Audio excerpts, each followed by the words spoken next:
Okay, let's open a word of prayer. Lord, thanks for this day. We pray that you'll bless our time together today. In Jesus' name, amen. Well, I chose as a title just because I couldn't think of anything else. And I don't want to mislead you. How and when will it end? And the answer is maybe not the way that we all think.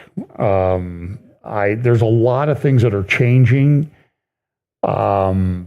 And so there's a lot of different views. I've talked to you about, different views that Babylon's in Iraq, Babylon is in Saudi Arabia, Babylon is Rome, Babylon is America, Babylon is Jerusalem. And so I have these baskets, and when I find something that supports that, I kind of dump it in that basket. Because I don't really think we're at the point where we can say definitively yet. And now I'll get a bunch of emails from people like, oh, yeah, I have it all figured out. So good for you. But we live at a time of great change, and everybody wants to know and how and when will it end. And I will tell you the one thing I'm certain on that is that when Jesus comes back, then it all ends, okay? Until then, there's a lot of turmoil and trouble.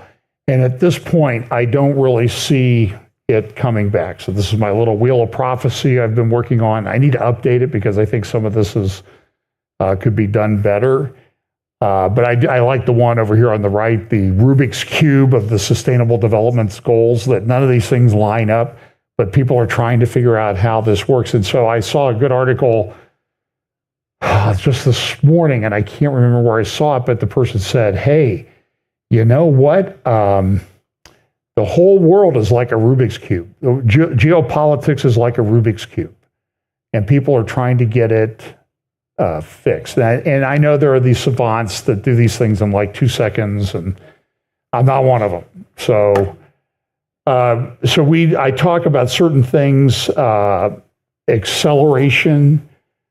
The things that we're going to see in the end times are going to happen quicker and quicker and quicker. I think that's true. There's really a lot of acceleration. There's also convergence, like all these different lines of Bible prophecy. Who might the Antichrist be? The alignment of nations for the fulfillment of other prophecies, the logistics that are necessary, they're all converging at the same time. And I've likened this to they all converge at the return of Jesus Christ. That's sort of the central point. But as they get closer together, it's like the vortex of a tornado. You get pretty nasty in there. And I think that's sort of indicative of how the end times work, and it's going to increase over time. And then I do logistics because I think, for example, some of the things that alignment of nations for, say, in Ezekiel 38, 39, that type of thing. But I think we see these things coming together, so I think we should talk about them. I don't think it's newspaper exegesis or wild speculation to talk about them. Remember, at the time of Jesus' first coming, all of the prophecies that related to his first coming unfolded in a real world. So, if that's the pattern, the prophecies related to his second coming, of which there are many, and many yet to be fulfilled, will unfold in a real world. A real world, a real geopolitical, moral, political, economic world, because they touch on all of those areas. So we'll see how that goes. Now, I'm going to talk probably about fewer topics this week than usual, but I've made those promises before. So I'm trying to get through. I just dumped everything on my computer presentation. So here, this is the Economist for European edition and the Economist for North America. And it seems that the person who's occupying the White House right now is sort of consuming a lot of the geopolitical oxygen in the room. Let's just put it that way. I mean, he is a force. I understand he's been out playing golf. He needs to play more, just to give the rest of us who talk about these things time to kind of catch up. And so there's all sorts of things you're seeing, like Epstein list and this list and that list are going to be released, and the JFK files and all this stuff. And so I don't know what's in them. And the interesting thing is everybody who's talking about them doesn't know what's in them either. They haven't been released yet. And so I would just say that maybe a good idea right now would be to kind of lower your expectations. If you remember back, this had to happen. So it was back during the first Trump administration. There was a theory going around. There were some people that were doing searches on the PACER database. PACER is a database where you can go and you can find anything filed in federal court, any case, and you can get the documents, download them in a nice PDF format. And if you find an interesting quote, you can download the brief and grab that quote out and use it in your next brief. That's what lawyers do. Copying is a praise to the person who said it first. But in the PACER database, people were doing a search. They weren't doing a search the correct way. And there became this theory that there were thousands of indictments that had been issued, and we were just waiting, and they're going to drop these indictments, and they're going to arrest everybody and take them to Guantanamo, to Gitmo. You remember that theory? I spent a lot of time, took a lot of heat for debunking it, because I've been a lawyer, and I know that these cases involving a lot of people are very complicated to put together. I had a big case that I worked on, represented a criminal defendant in, and it took them from the collapse of the company, it took them over 3.5 years to file the indictment, because there were massive amounts of documents. When the civil cases started, we found out there were at least 38 million pages of documents. So the federal government had to go through those, but the federal government has limited resources. They only have about 8,500 lawyers in the Department of Justice, and that's for everything across the country. And one of those, so I know in that indictment, it had 10 attorneys and 20 to 30 investigators, FBI, Department of Treasury, IRS people working on the case, unpacking the records and putting it together. And it took them 3.5 years. So when I heard these claims being made that there were 8,000 indictments, and the number eventually got to be over 250,000, over 250,000 in a very short period of time, I'm like, guys, you're not doing the search correctly. You're getting bad information. It takes way too long to get all those indictments. So this is my admonition to you. I know there are different people in charge at the Department of Justice, at the FBI, and we're grateful. We hope that they will do a very good job, and we'll hold them accountable. But understand that it's only been a month and a couple days that Trump's been in office, and it's going to take time to go through all of these documents and kind of unwind things that had been done before. So I would just say, lower your expectations a little bit. It may be a flurry. It could very well be. I'm not expecting it just because of the logistics of the situation. It takes a while to put these things together. So now there's all these theories out there. Trump is the Antichrist. King Charles is the Antichrist. You know, the Pope is the false prophet. Well, the Pope may pass away this week. He's in as I saw this, at least the last thing I saw this morning, he's in very critical condition. And so, you know, a lot of people say, oh, he is the false prophet of the end times. Well, you know, sometimes these ideas don't hold up they don't age well. Just like the Pope hasn't aged well either. I mean, he's become very, very frail over the years. The only thing that hasn't weakened is his false theology and doctrine. He's still going strong on that. But so this is like, everybody's like upset. Europe's worst nightmare, Trump's talking to Putin, and we want people to have peace. And I don't necessarily agree with some of the things that Trump has said relative to Ukraine this week. But that's the way he is. He is, a lot of times he'll throw this stuff out there, and then you'll decide, well, that's not really quite what I meant or something like that. It was just a negotiating ploy. And so and it just keeps everybody on knocks them back on their heels, and they're unsteady a bit. So that's just the way he is.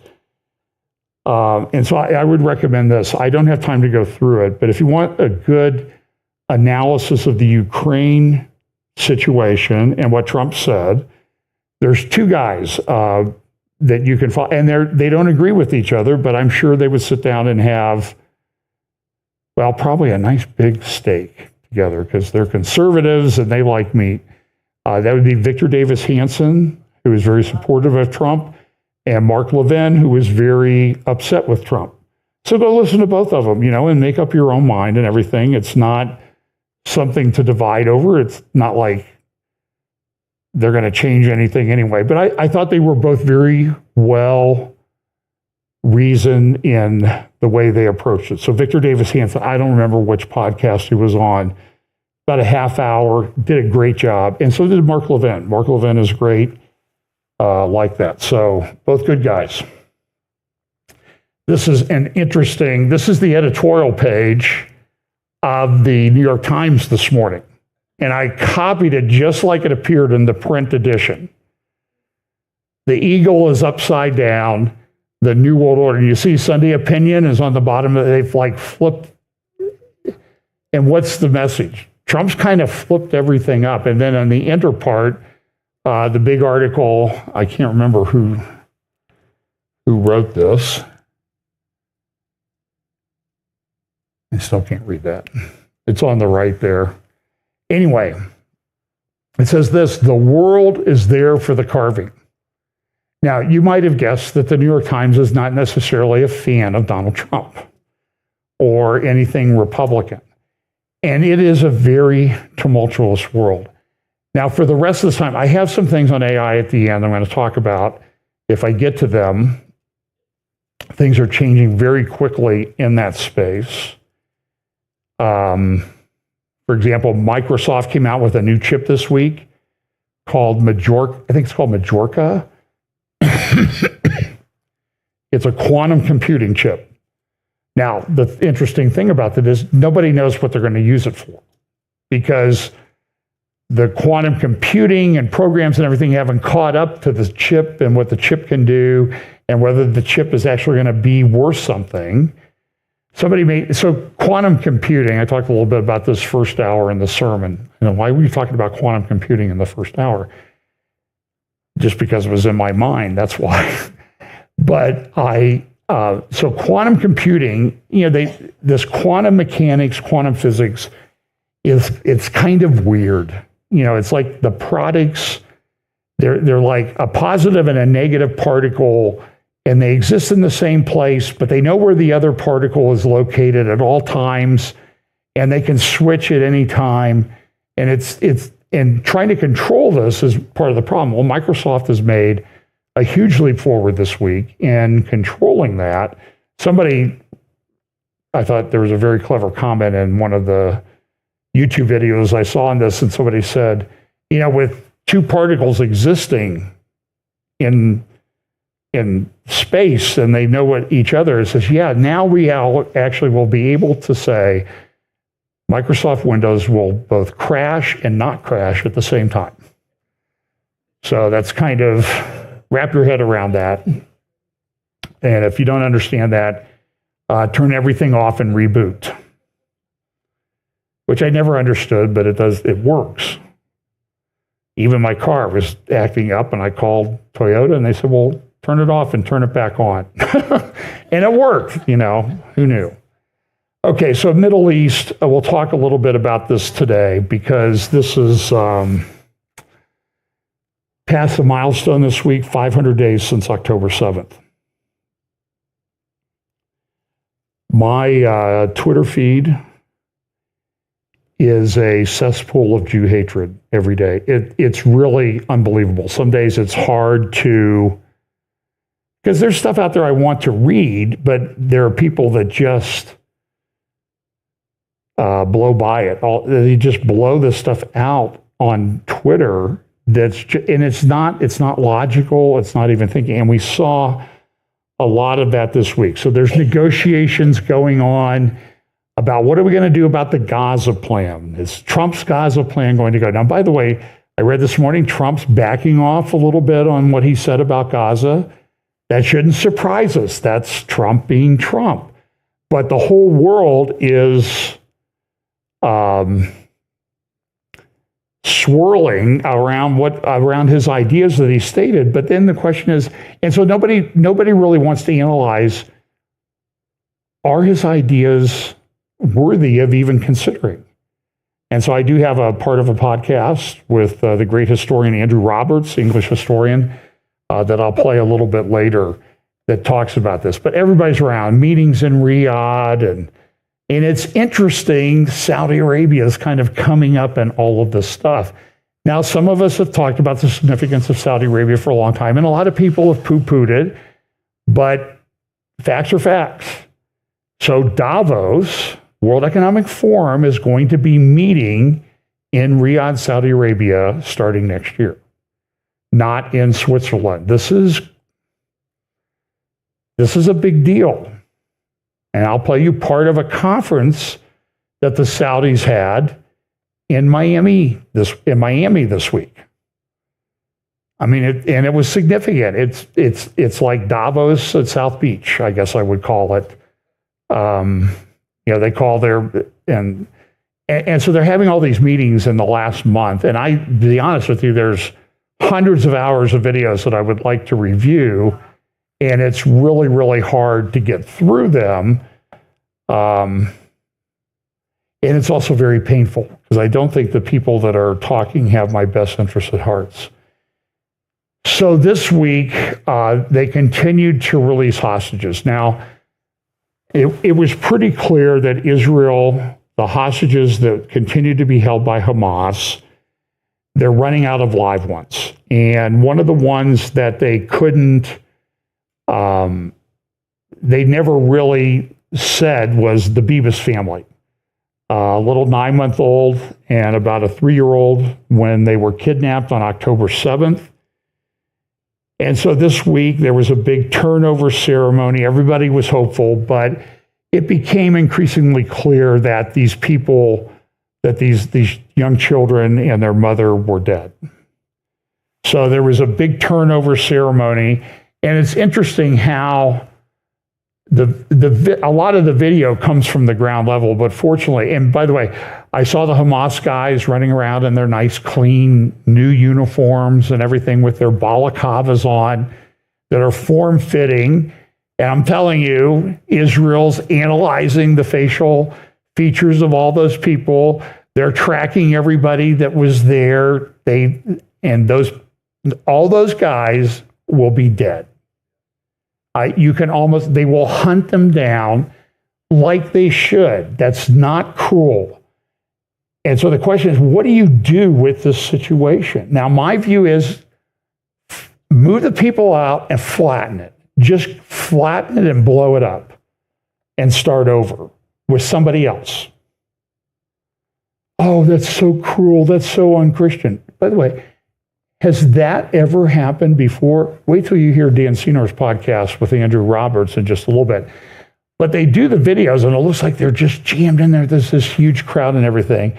And then you start getting the aerial shots, and you see that they've gathered a lot of people for the cameras in one spot, and camera angles can be very misleading. So they have a stage set up, and they got... Where's the car wash in Gaza where they're getting all these cars washed and that type of thing? And by the way, Red Cross went to pick up the coffins that you see on the stage there. They never visited these people or tried to visit these people. So here's a good pearl of wisdom that you can take away from what we're seeing going on in Gaza. Don't give to the Red Cross. They're not your friend. I'm sorry. And tell them, we're not giving to you because you support terrorism, you don't have a spine, and if you change, maybe I'll consider giving to you again. But until then, not. And so they have these posters, and it's interesting, the posters that they put up on this stage, and you see them running around with their rifles and ARs and some Israeli rifles and automatic weapons. And all the posters you see there, Bibi is dressed as Dracula because, Israel killed the Bibas family. That's the narrative that we've been told for over 500 days. Israel killed these people, and then so here's the poster in the middle. The war criminal Netanyahu and his Nazi army killed them with missiles from Zionist warplanes. That was the narrative. They were killed on October 7th, and Israel did it. And all the anti-Israel channels, Twitter accounts, X accounts, whatever, said that. And then there's kind of an interesting, I'll zoom in on this one, Brian.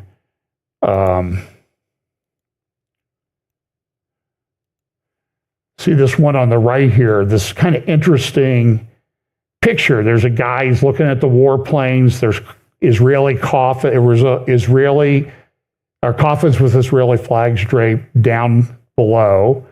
And then you see his legs, though. What do you see his legs are? His legs are like the roots of a tree. So you always have to look at what they're saying in their pictures because they're conveying a message. And the message they're conveying here is, we are deeply rooted in Gaza and we are not leaving, Donald Trump, Mr. Trump. We're not leaving. This is a message to you. So we have this, then we have this stage. There were the coffins with the 4 hostages. The coffins were locked. Israel got them. They gave them keys, and the keys didn't work. And you see that at every step of the way, Hamas engages in psychological warfare and torture. And these people are despicable. They need to be annihilated. Throughout Scripture, the Hebrew Bible, there's a concept about Amalek.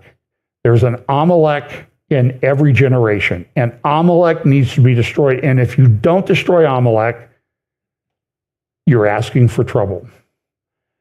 And so they've been dealing with this Hamas thing. They thought they could manage it. It has not worked. Now they need to destroy Amalek. I know that sounds cold, cruel, and all that other stuff, but it's realistic. It's the only way to deal with the problem. They have indoctrinated these kids. So there's the 4 coffins, little Kiefer, and then his brother. And there's videos out there. I don't have one here about the older one when they brought the baby home. And he's, oh, look, my little brother, he's so excited and everything. And then they were killed. They were brutally slaughtered. So here's that poster again with the deeply rooted in the earth thing. And you see it here in the video on the right. I don't think there's any sound on this. But you see the ceremony that took place, the crowd, the kids in the crowd cheering that these dead bodies are being handed over to the Israelis. Look at all the media there.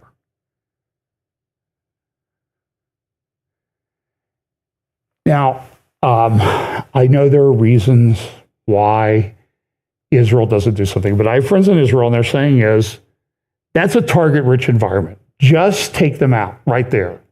You have all of them there, and we're probably out of live hostages after the release yesterday. We're pretty close to it. So why hold back? And Israel's getting ready. I mean, I don't doubt that they are. Let's remind you what happened to Sherry Bibas and her children. This is a video. This is taken from Hamas cameras on October 7th. There she is with her 2 children, young mother.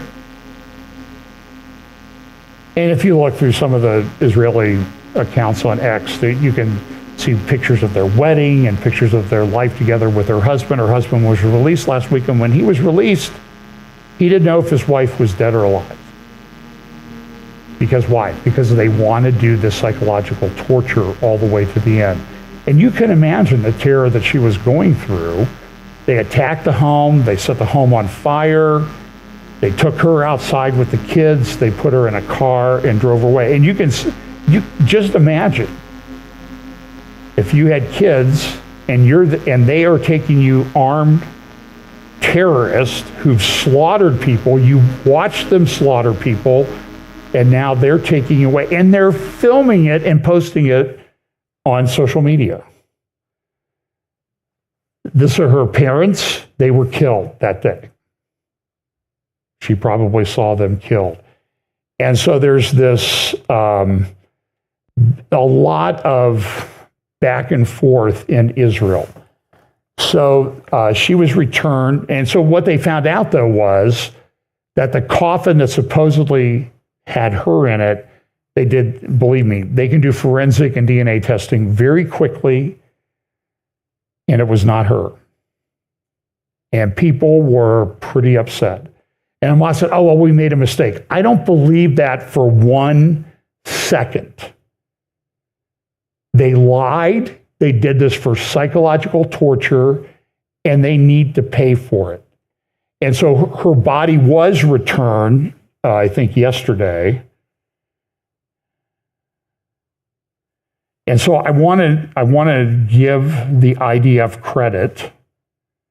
At the turnover ceremony, they went biblical. They read Psalm 83. So I thought, with respect to the Beavis family, I would read you all of Psalm 83 today, because I think it applies. A psalm of Asaph, who was a seer, a prophet. Do not keep silent, O God. Do not hold your peace, and do not be still, O God.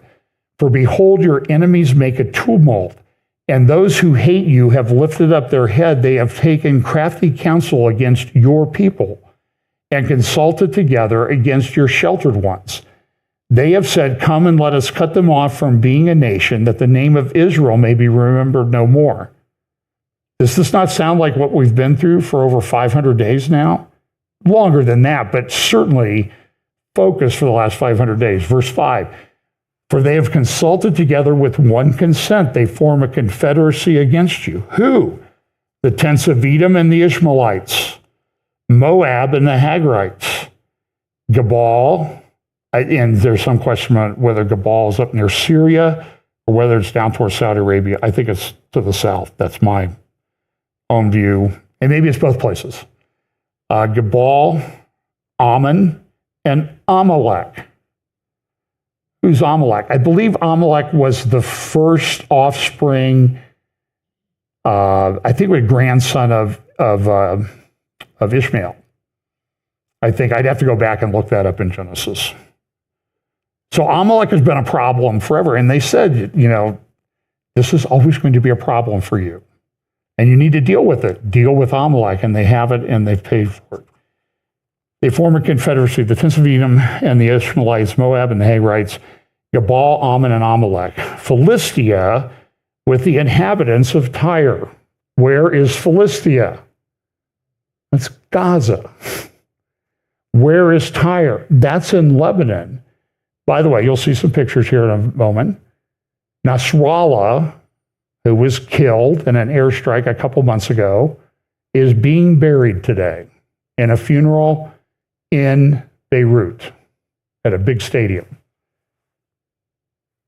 His family comes from Tyre.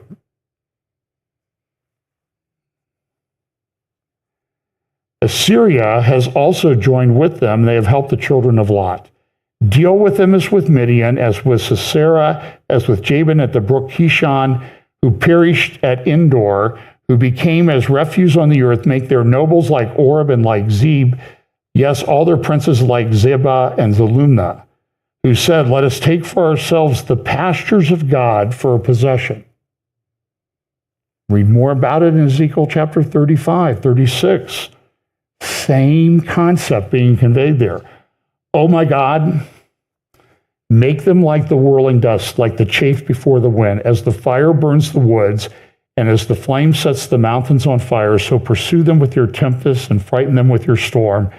Fill their faces with shame, that they may seek your name, O Lord.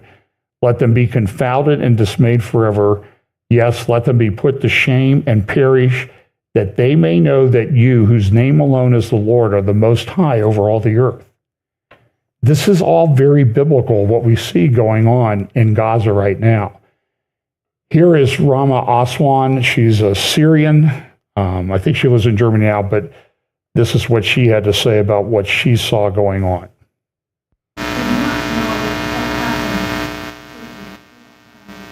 And for some reason, the sound on that is terrible. Okay, so look, I'll shut the sound off. But she just said, listen, who on earth kidnaps a 9-month-old baby and then returns them dead? The world let the Beavis family down. And at some point, Israel just has to say, we have to deal with this. And so on the right, you see an article from Israel Hayom, this incredibly divisive issue in Israel right now. People on the right are upset with Prime Minister Netanyahu. People on the left are certainly upset with him. People in the middle, it's very divisive in Israel. They may be going to elections. I don't know if Prime Minister Netanyahu could survive this. They still haven't started a formal inquiry until October 7th. I think this is a huge mistake, and they need to do that. But so I have friends that are conservative, Zionist, religious, and they're like, hey, Bibi, what are you doing? And then others are saying, well, what can he do? This is an almost irresolvable problem. And you saw the kids cheering, little children cheering because they're indoctrinated this way from the cradle. Go to palwatch.org, Palestinian Media Watch. Go to Impact-SE. It's a Scandinavian outfit. I don't know if it's Swedish or whatever. They've been analyzing the books and textbooks that are in UNRWA schools throughout Gaza and the area that they call the West Bank. They have like math problems like, well, if you have 5 Jews and you slaughter 4, how many do you have left? I mean, that's the nature of the questions that are asked. And the kids are asked that, and you see them play acting. This is a very big problem. This is why Joshua said, Joshua, when you go into the land, wipe them out. And he didn't. And now, 3,500 years later, we still have a big problem. So, and then yesterday in Tel Aviv, they had a few buses blow up. It appears that there were bombs put on about 15 buses that were to blow up during morning commute on Sunday around 9 a.m. And they were able to intercept them. And I will give Israel credit. They have this incredible intelligence network that they do these things, but it's a big problem. So here's headlines about how people were upset. There were some more hostages, 6 released yesterday. A couple of those, by the way, weren't even part of the ceremony. One of those was a Muslim Arab man who has some mental challenges. And so they released him quietly because they don't care. Do you see how political they are, how much they're doing for a show? And my view is they want a show, give them a show. Give them a show so they understand. And some of these guys look terrible. They look like Holocaust survivors. They were released and they had reunions with their families. And so the question right now is, and what does everybody say? Oh, you got to give them aid. Give them aid. Don't let them. And it's like, in what war ever in human history has the party that got attacked been required to feed the other party? And the question is, they're Arabs. Are there not other Arab countries around? And nobody wants them because they know history, they know what's happened, and they've been a problem for other Arab countries in which we live. And I know it sounds racist and that type of thing. Look, I'm only talking about the facts of what's going on. So here's Israel Hayom, their meetings taking place. Is Trump's plan viable? Is this a good plan? Are we going to be able to do this? And so even up in Syria, you see how that it always gets back to Israel. Joy at a dictator's demise. Assad is gone. Well, he's in Russia, but at least that's what we think. But now, the fear of the dictator Assad has now been replaced by fear of Israeli raids. So they have essentially a neo-ISIS in charge of Syria, but they got to fear Israel because Israel's taken over a little bit of the Golan Heights to protect itself. And people are being released. So a week before last, I interviewed Hillel Fold. I have not released the interview yet. I'll probably put it up tomorrow. He's the brother of Ari Fold. Ari is a guy I followed on social media. He was a father of 3 or 4 children. One, I think, his son, when Ari got 6 years ago, his wife sent him down to the grocery store at Gucci Junction near Efrat where they lived. 16-year-old kid came up and stabbed him in the back, severed an aorta. And with his last breaths, Ari was a soldier, a fighter. And he chased the kid down and shot him, prevented him from stabbing a lady who was also there at the store. But then he collapsed and died. 41 years old. And I've kind of held on to it because when I was talking to Hillel a week or so ago, it was difficult for him. And I believe he confirmed yesterday that 16-year-old kid is one of the terrorists being released. And they're not being released into Gaza. They're being sent into Ramallah. They're being sent into areas of Judea and Samaria. To me, it just seems insane. Now, I will say this. Israel is tracking all those guys. Israel's doing these massive operations within Judea and Samaria, and they're occupying areas of Judea and Samaria, and they're like, we're not leaving for a very long time because you people are not, you're plotting, you're conniving, you're Psalm 83ing us, and so we're here to stay. We're not leaving, and they've done some massive operations. So there's a big meeting in Riyadh on Friday, Arab League getting together. Well, we're going to solve Gaza. We're going to do the Trump thing. Here's an article from the Arab Council, Arab Center in Washington, which is pro-Arab. But they say, look, for Jordan, Trump's latest pronouncements threaten an existential disaster. Before she went to the government, I think one of her lighter podcasts, Carolyn Glick, interviewed Amiat Chikli, I think is his name, security guy. And he said, we need to start referring to Abdullah II as the last king of Jordan. Because he's not, we don't know when, but he's not going to survive.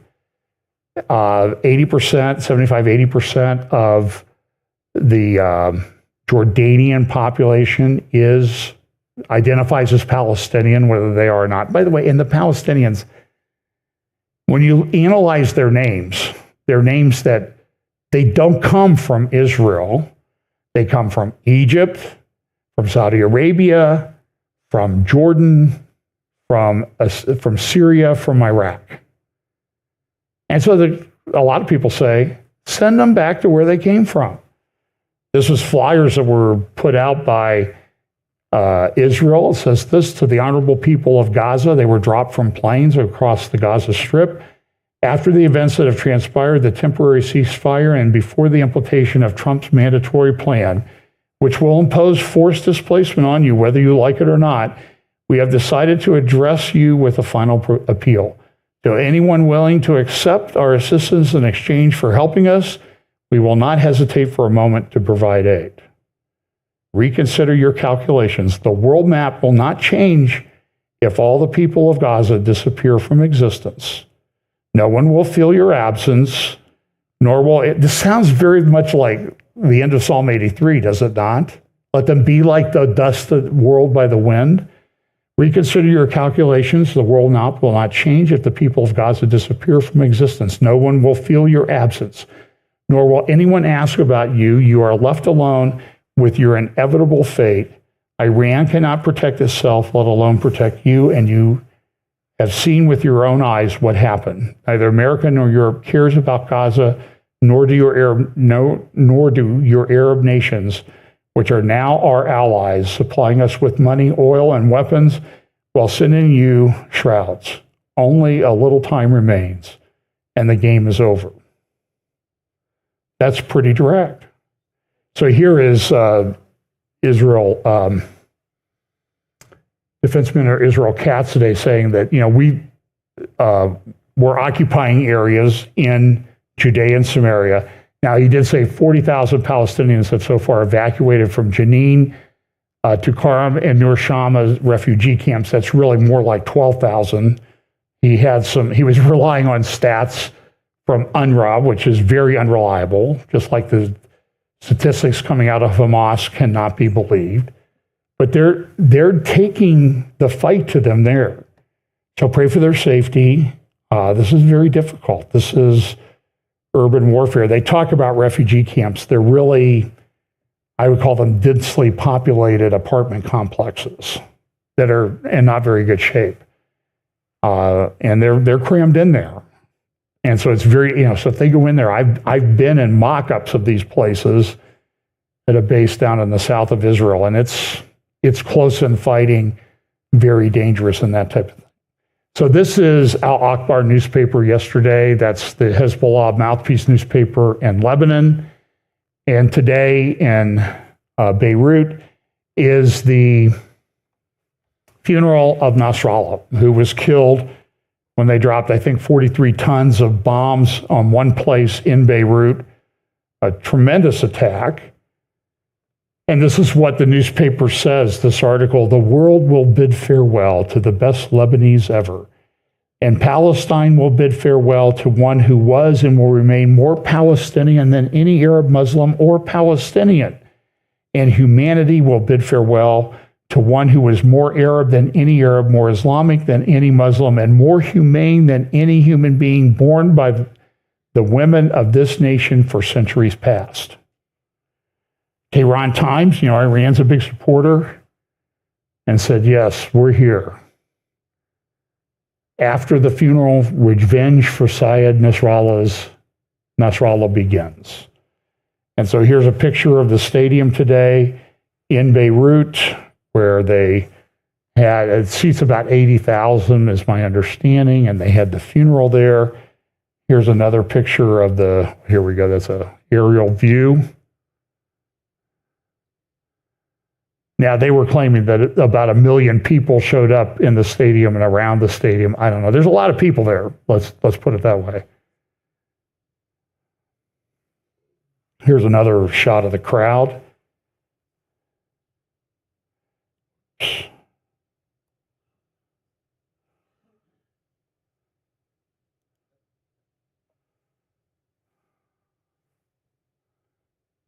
There we go. And this thing went on for hours. You can go to the Al-Manar website and pull down the videos if you want.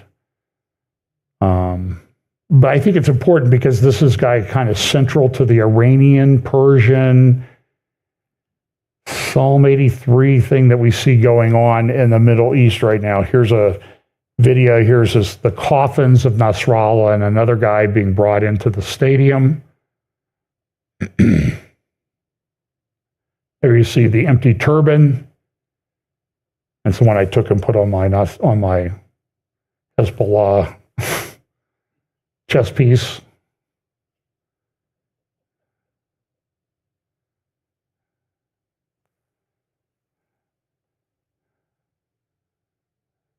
And then here they are. Listen to this. This should... I'm not sure why these are messed up. What they're shouting: death to Israel, death to America. Death to Israel, death to America. And then this happened, though, during the funeral. And you'll see this. There was a bit of a panic in the crowd.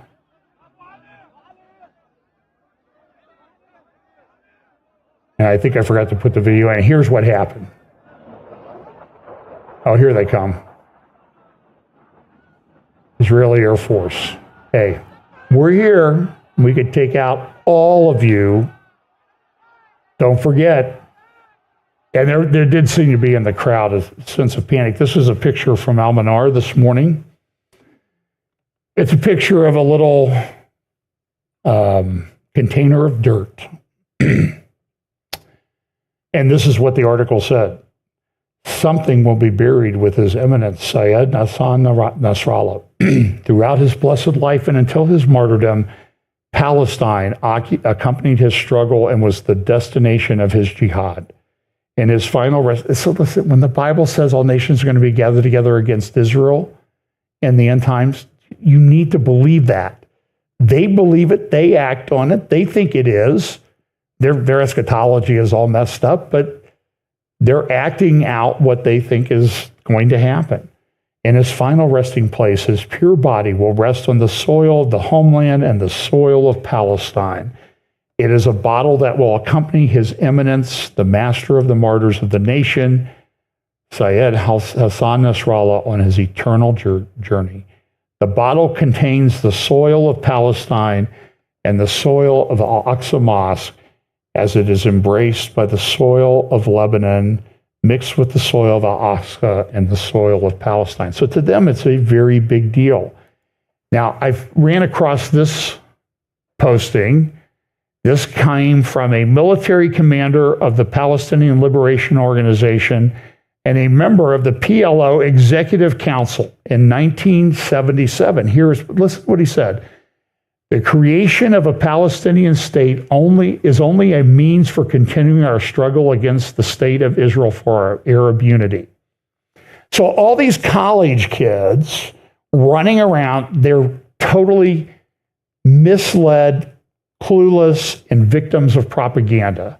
And they need to wake up. They should be at elite universities. It's kind of interesting. And in reality today, there is no difference between Jordanians, Palestinians, Syrians, and Lebanese. Only for political and tactical reasons do we speak today about the existence of a Palestinian people, since Arab national interests demand that we posit the existence of a distinct Palestinian people to oppose Zionism. For tactical reasons, Jordan, which is a sovereign state with defined borders, cannot raise claims to Haifa and Jaffa, while as a Palestinian, I can undoubtedly demand Haifa, Jaffa, Beersheba, and Jerusalem. However, the moment we reclaim our right to all of Palestine, we will not wait even a minute to unite Palestine and Jordan. That was about 50 years ago. Interesting. So this is an article at Tablet Magazine. I'm not going to go through it too much. I have a couple clips I want to play, but it says here that Their Time Is Up by Leo Leibovitz. The murder of the Bebish children caps off an 18-month catalog of horrors that has not told us exactly who our Palestinian neighbors are. Backed by a friend in the White House, Israel must secure its future through strong unilateral action. So do it already, okay? And boy, I was asking somebody this week. We talked about what did Israel need to do after October 7th, the day after. Well, the day after came that day. But my question is, if they'd really taken the warning seriously and they acted on October 6th before Israel got invaded, what would the world reaction be then? And the world doesn't care about it. So in Miami this week, there was a conference, Financial Investment Initiative Institute. It's called FII Priority. Here's the intro video to this. It's connected to this issue. So look at the graphics that they use. This is Saudi. You see the digital, healthcare, all of these things. And so they're going to zoom in on Miami, and you'll see all these things, the chips. And so this is technocracy and all this stuff together. A Saudi conference in Miami this week. Davos at South Beach. It's called FII Priority. You see the infinity sign, the AI-generated stuff, the healthcare, the digital. And so all of these things are connected on many different levels. They're big on race cars, Formula One in Saudi Arabia. They're big on golf. They're going to have the World Cup in 2034 in Saudi Arabia. It's a big deal. So here's the intro to a panel. I want you to carefully listen to the panel that's going to speak at this conference. See how they have all this virtual reality stuff. This is where a lot of these things are going. That's why we do these technology roundtables. So here at agriculture, healthcare, it's all going to be better. It's all going to be good. We have your best interest at heart. So here is this is like a representation, I think, of, I don't know what that is. Is that NEOM or? Anyway, here we are in South Beach, Miami, FII priority. And now we're going to introduce a panel. I want you to listen to what they say carefully. Thank you so much. I'm going to ask you to exit backstage, please. You can come this way. You can come this way, everybody. Big round of applause for our panelists. Terrific conversation. All right. Ladies and gentlemen, there is no doubt that the U.S.-Middle East relationship is entering a transformative phase with unprecedented opportunities for growth and collaboration emerging across the region. And for our final panel before lunch, you are in for a treat because we have two of the powerhouses enacting that change in the region. Please give a warm welcome to our moderator, Jared Kushner, CEO of Affinity Partners, and Stephen Witkoff, Middle East Envoy of the Government of the United States, everybody. And so they have a new era of U.S.-Middle East economic cooperation dawning. I'm just going to jump forward on this. This is about a 20-minute clip, and we don't have time to listen to this. It's a great honor. But Witkoff is Trump's negotiator, Steve, very pro-Qatar. Really needs no introduction, but I will just give a little. Incredible. They assured us that this was real, that there was real validity to Kirill and what he was saying could happen here. And so to me, it became talking about Russia. And so we went, and it was a great trip. I spent, a lot of time with President Putin, talking, developing a friendship, a relationship with him. And that led to Mark getting on the plane. And Mark getting on the plane was momentous. We got to the airport, he was jumping and he was so happy, couldn't even believe it. And we touched down at Andrews, big snowstorm. And I said, Mark, you're on U.S. soil now. There's no turning back. And he spoke to his 97-year-old mother on the plane, his wife, his two children. It felt like I was doing something really consequential. And you did this, and so you know how it can make you feel. It makes you feel like you're doing something larger than yourself. But we're making a lot of progress in the conversations, and hopefully it will lead to some good things, good results. So there's been more success in your diplomacy in your first 30 days of service than most diplomats achieve in a lifetime, right? Taking two situations that were basically stuck in the mud, and now you've breathed life into it. And again, it could go in a lot of different pathways. As you know from transactions, you've done hundreds, if not thousands, of deals in your life. Yep. How do you see things playing out with Gaza? And right now, the president made a statement the other day, about a week ago, where he put something out that was a departure from how people were thinking. And I personally was saying to myself, one of the rules that I had when I was working in the Middle East is that if people aren't screaming at you, then you're not on the right track. Yeah. And so that definitely brought a chorus. And so my question for you is, what do you see as the big issues that need to be resolved once you're through with the hostages? And how do you see that playing out? Well, first of all, in typical fashion, the president said some things, and again, it got misconstrued. The basic premise of what he was talking about in Gaza was that why should we try a solution that hasn't worked for the last 50 years? That makes no sense.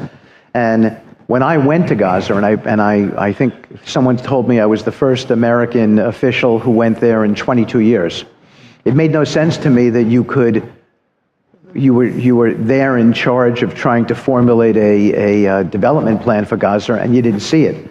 And when you see it and the utter devastation there, you realize that this is not something that can be completed in 5 years.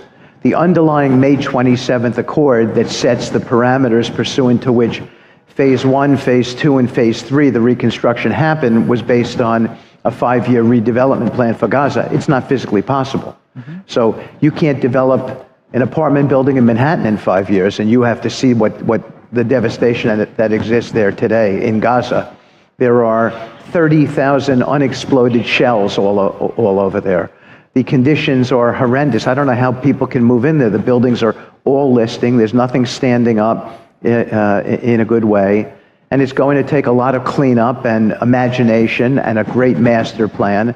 And that doesn't mean that that we're on an eviction plan when the president talks about this. It means that he wants to shake up everybody's thinking and think about what is compelling for that area and what is the best solution for the Palestinian and Gazan people who live there. For instance, do they want to live there? Do they want to live in a home there, or would they rather have an opportunity to resettle in some sort of better place, have jobs, upside financial prospects? And I think what's happened from the president talking like this is that he's engendered a discussion throughout the entire Arab world about different types of solutions that before he talked about this, people would have never considered. And I think that's a good thing. And you and I talk about this. We talk about convening people together from all parts of the world, and master planners and developers and architects, and talking about ideas and so forth. And that's what the president's, that's what his views on this have created an impetus for. So I think it's really a healthy thing. Yeah. So final question, which is, the two reasons that I was very excited about your willingness to do this was, number one, you come from a background of negotiations and transactions and deals, which is much different than diplomacy. And then number two, which I think is also very important, is economic development, creating things, dreaming things, building things, creating jobs, giving people livelihoods instead of trying to litigate old problems and whack things up that don't have much value. So economic development, which is really what a lot of we're here to talk about at this conference, which is how do you have the right governance structures? How do you... Okay, so he goes on, and I guess they're treating this like a business deal, like a negotiation, a real estate transaction, a real estate development. And I'm just kind of processing that with how these people that are coming in the end times that we know about kind of look at it like a real estate transaction too. So I'm not making any conclusions. I'm just saying is, when I asked the question at the beginning is how will this end? I think we're seeing a lot of the foundational stuff being set for how this stuff ends and can unfold rather quickly. So the question was Trump right? Trump, he just told the people to leave. How dare he do that? So Dan Senor on Call Me Back, great podcast you should follow.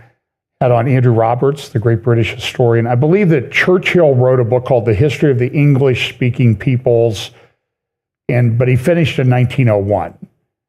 Andrew Roberts came along later, and I believe updated it. The history of the English-speaking peoples since 1901.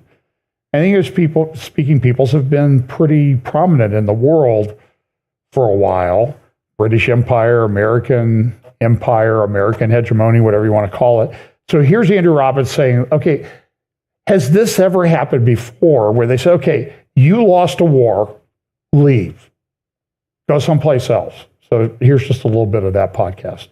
All of your time to work on the one you're working on, but you're always in those extra moments during the day, you're always thinking about the next one. Yeah. Okay. Well, speaking of a topic that we hope people are thinking about, which is as I said, the historic precedent for President Trump's idea. That I know, frustration of yours, there's such a lack of understanding and basic knowledge of history among so many people who comment on these news developments and current events, that we want to take a step back and go through that history. So you published this piece, which we'll link to in the Washington Free Beacon, outlining these historical precedents.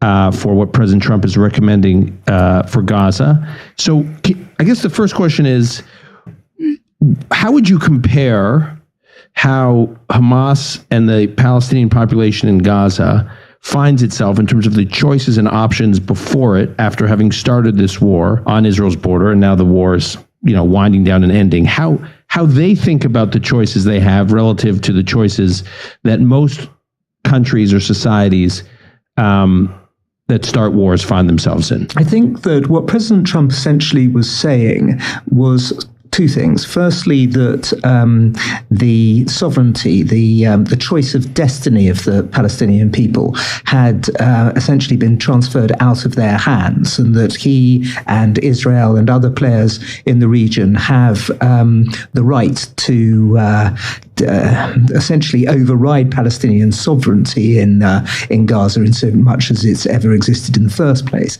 And the second thing, of course, that he talked about was population transfers and huge what essentially would be mass deportations. And the assumption of most of the response to that globally has been a surprising one, in my view, as an historian, which is that the Palestinians retain their sovereignty despite their actions on the 7th of October, and that no deportations can take place without their active approval. And actually, if you look into the past, certainly the past 130 years or so, that has not been the case.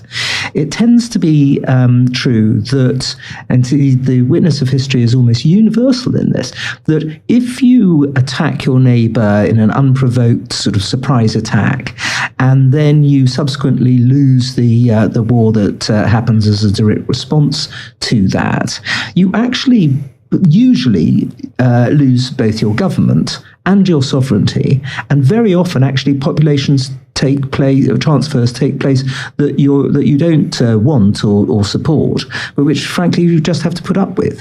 So that's really all my article was about. It was taking the reader chronologically through 10 or so examples, and frankly, if I'd had the space, I could have given another, certainly 5 or 6. Readers have been sending me emails saying, "What about Greece and Turkey in the 1920s?" Yeah, actually, that would also have been an extremely good way of reinforcing the point that mass deportations and population transfers do take place. They're not very nice things. No one's happy with them. It's not a particularly pleasant thing to have happen. But very often, actually, it does alter the whole terms of reference of the future, and it does bring peace. When I read your piece and I reached out to you, I thought the most important thing we could do is literally just go through some of the examples, because I really don't think most people understand what happened to each of these examples. And I want to go in reverse order. So the most recent one, I think, was, or one of the most recent ones, was what happened to the former Yugoslavia in the 1990s. So you can just describe briefly, like, what happened, meaning how the war was started, and how the war ended in terms of comparing it to this situation we're discussing. When the Berlin Wall fell in 1989 and communism came to an end in Eastern Europe between then and the early 1990s, you had Yugoslavia essentially collapse as an integral nation state, and the various tribal and ethnic groupings there fell out with one another. A huge, essentially, civil war broke out, and the Serbs invaded Bosnia and lost, ultimately, because NATO bombed them. And that was the point at which the Serbs lost the control that they had, and essentially also lost their control over their own destiny as a sovereign people, and had to put up with population transfers that took place at the Dayton Accords in the mid-1990s. It was made much worse by the fact that the Serbs had carried out an appalling, monstrous massacre at Srebrenica in the July of 1995, where they killed 8,000 innocent Bosnians. And so which obviously has overlaps with the monstrous events of the 7th of October 2023 in southern Israel. So you have a precedent there, essentially, one of many, as I say in this article, for the loss of sovereignty and for the population transfers. Okay, so now I want to go back to World War II and post-World War II. You talk about the experience of the... Well, you can go to the Free Beacon and you can get Andrew Roberts' article. He's got the 10 examples there. And so he talked about Serbia and, they didn't get along. And so they just moved out population. Now, whether you agree with it or not, but I don't know if I should say it. I had a case back in the late 90s around this time, conflict in Bosnia, Serbia, and the Dayton Accords and all, over at Wright-Patterson and near here. And I had a case with a attorney. She was Serbian. Her father was a Serbian immigrant. And to say that it was it helped me put the whole Serbian thing in perspective. I can remember we had to go out of town. We had to connect on a flight through Pittsburgh, and she waited at the door of the plane for me, and she was literally walking down the concourse just... If you can imagine, she was upset with me for some reason. I'm just a nice guy. She's cussing and swearing, and we're standing there in that big rotunda that Pittsburgh had, the big shopping mall at the time, and people are walking by going, man, that's the worst divorce ever. I feel sorry for that guy. But anyway, I finally told her, I said, now I kind of understand the Serbian conflict. I appreciate you for giving me that knowledge and wisdom and life experience that I can understand this. It was insane. But he talked about that. He talked about some of the dislocation after World War II, and some of those people that were dislocated, by the way, they moved into other parts of Germany and became very successful. He also made a notation later in the interview where he said, hey, after we defeated Japan, and this is kind of interesting because of the number, General Douglas MacArthur ruled Japan for 7 years. So I'm just wondering if somebody's going to come out and say, we're going to rule this for 7 years. I'm not going to be surprised if that comes up. I'm just saying that seems to be a biblical number. So go listen, Dan Senor, Call Me Back with Andrew Roberts, just posted this morning. Great interview. You'll be smarter for having listened to Dr. Roberts. So Dr. Jonathan Spire wrote this at the Jerusalem Post on Friday. Will Israel bomb Iran's nuclear sites? And he says, listen, we have a window of opportunity. We took out their S-300s, but they could get S-400s to replace them. They're working with Russia. They might get replacements. They might get more drones. We have a narrow window of opportunity to do this. Now, a bunch of weapons have just been released by the Trump administration. They've started arriving in Israel, including, I've not been able to confirm, the Moabs, the mother of all bombs, the 22,000 pound big bombs. And they're really designed to blow a very big hole in something. And these things are underground. And so I just think the way they attack Nasrallah may be an indication of how they might go after some of these underground facilities. This is an interesting report this morning. This came from the Caspian report. This is the Persian Gulf. You see the United Arab Emirates there. You see Oman, Muscat there, the Gulf of Oman. And this is a city called Makran. And the word is, and this guy's I love his graphics, by the way. If anybody can figure out how to get me graphics like this guy does at the Caspian Report, please contact me. I have work for you to do. He does great graphics with maps and everything, but he's from Azerbaijan. And so I'm not sure what his religious or political orientation is, but he's a pretty good analyst. I mean, he's kind of centrist in his orientation, but he said this is being considered now for the new capital of Iran. And look where it is down there on the Gulf of Oman, near the entrance to the Persian Gulf. That's kind of interesting, and I think that this is a very significant thing. So I've got a lot more about Middle East. I've got meetings in Riyadh, all these things.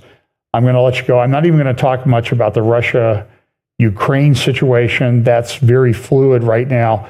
I'm going to close with this because I think this is something that's not covered that much. My friend Vendog, who I've done some podcasts with out in California, sent me this morning, a tweet that he had posted. It includes a video, which you'll hear, it's only about a minute long, of Dexter Van Zyl, who is one of the guys I had on the Israel Israel Zionism and anti-Semitism roundtable I did a little over a week ago. You can get that on our YouTube channel. Dexter's an excellent thinker, smart guy, understands the issue, and they're talking about the slaughter of 70 Christians in the Congo. So listen to this. 70 Christians have been found beheaded. Yes, beheaded in a church in the Democratic Republic of Congo.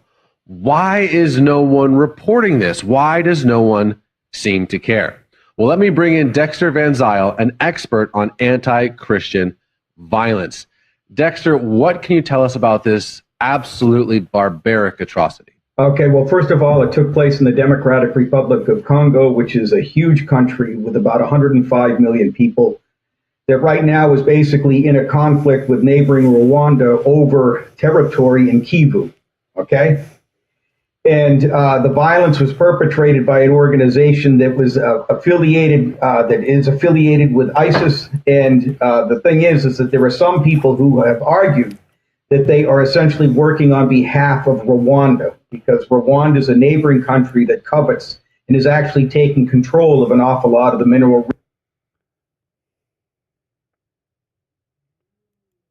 Well, anyway, so that's what's going on. And then I'll just finish with this. Elections in Germany today. Their economy is broken. China's economy is broken. And when you come to government and what government's doing, there are artificially... Somebody zoomed in the back. There we go. Germany goes from model to broken economy. So, 70 people slaughter Christians. Don't hear that much about it. This is happening all over the world. It's a big, huge problem. So you can go follow Vendog on his X account and get some more information on that. It's not being reported very many places, but Germany, elections today, these are very significant. Came up at the Munich Security Conference last week. Who knows what's going to happen? We should know within 24 hours what Germany might look like. But their economy is really broken right now, really bad, really, and it's in terrible shape, as is the economy of China. China's reeling right now as well. I think I saw some place where they have like $14 trillion in unrealized losses on real estate transactions in China. Economy can't sustain this. That's the second largest economy in the world. But they're in a big problem. And we have that big problem coming too. So the economic things could be a little bit volatile for a while. So look, pay attention. We know these things wrap up when Jesus comes. And just don't know when that is yet. Nobody told me yet. But we're seeing a lot of the signs of that coming. So let's pray and we'll continue. I did an interview the other day with Mary Danielson at Stand Up for the Truth. You can go to standupforthetruth.com and get that. I'll post that on my social media. I'll also post that interview with Halal Fold in the next 24 hours. I'm sure I have some other stuff this week. But anyway, so let's just pay attention. I just also will say this. Pam and I pretty much got the basics of a tour of Israel for the fall put together. Just watch for some announcements on that. I'll probably put a video up, and probably around Sukkot. At least that's the plan right now. My wife's saying, "What are you talking about? I don't even know about this." Hey, I'm taking you we're going to out west to California, so you're going along on that trip, and you'll probably go to Israel too. But I'll talk to you about it. Anyway, so There'll be an announcement in the next couple of days probably about that, the plans for that, and a place where you can go sign up and get information. So let's pray and get out of here. Lord, thanks for your day. Thanks for this day. Thanks for the time we can spend together. Pray that you'll bless us this week, Lord. Help us to understand and appreciate the urgency of the times in which we live and the necessity of to live guided by the Holy Spirit and also sharing the gospel with the people around us. Pray you'll give us those opportunities and help us not to miss those opportunities, but to be sensitive to the leading of your Holy Spirit and how we should respond to these things. Bless us this week. In Jesus' name, amen.